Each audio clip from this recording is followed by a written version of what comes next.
নির্মাণ নিয়ে এবার ভীষণভাবে ক্ষুব্ধ হয়েছে গ্রামবাসী। প্রসঙ্গ হচ্ছে চরিলাম ব্লকের অন্তর্গত রামছড়া গ্রাম পঞ্চায়েতের 1 নম্বর ওয়ার্ড এবং 2 নম্বর ওয়ার্ডের রাস্তার বেহাল দশা।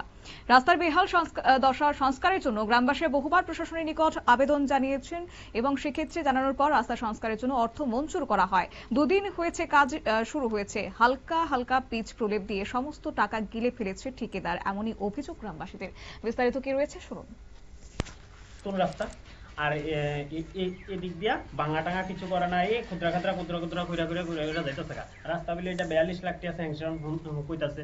আবার কন্ট্রাক্টরের ধরলে 400 মিটার ধরা আছে, এরপরে কি জানি 400 মিটার ধরা আছে, তোমরা যাও উপরে যাও, এটুরে গিয়ে জিঙাও, ওই এগুলো দিয়ে দাপা রাস্তা করছে, ফুকশুনি দাপার ভাঙ্গিয়া গেছে, এগুলো দিয়ে দাপার করছে। 2 নাম্বার ইট দিয়ে গিয়া ধরছি, ধরনে কই গাড়িটা 2 নাম্বার আয়া বসছে। আমি কি করে আমরা আনতেন করে 2 নাম্বার ইট, এরপরে 2 নাম্বার ইট দিয়ে করতেছে, আর অল্প কত ফিস করতেছে। এটা পুরাটা ফিজের সেংশন অল্প করতেছে। বেটারা জিজ্ঞাসা করলে কয় দিফা মাথা মুথা বলে কেটা টেহা নিছে, কেটা নেতা মাথা বললে কেটা টেহা নিছে, কিতা করছে বেটা নাম কয় না, আবার কয় এই ক্ষুদ্র আজ শেষ।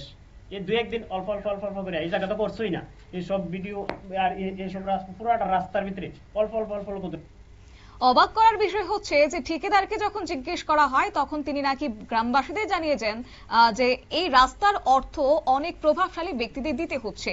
এই রাস্তার জন্য নাকি 42 লক্ষ টাকা মঞ্জুর করেছে পূর্ত দপ্তর থেকে। সব মিলিয়ে 1 লক্ষ টাকার কাজও হয়নি বলে গ্রামবাসীদের অভিযোগ। তবে এখন প্রশ্ন হচ্ছে যে দপ্তর কি আদৌ ক্ষেত্রে কর্ণপাত করবে, নাকি এইভাবেই সরকারকে কালিমালিপ্ত করার চেষ্টা চালিয়ে যাবে একাংশ দায়িত্বপ্রাপ্ত ঠিকাদার বাবুরা, সেটা অবশ্য সময়ের অপেক্ষা।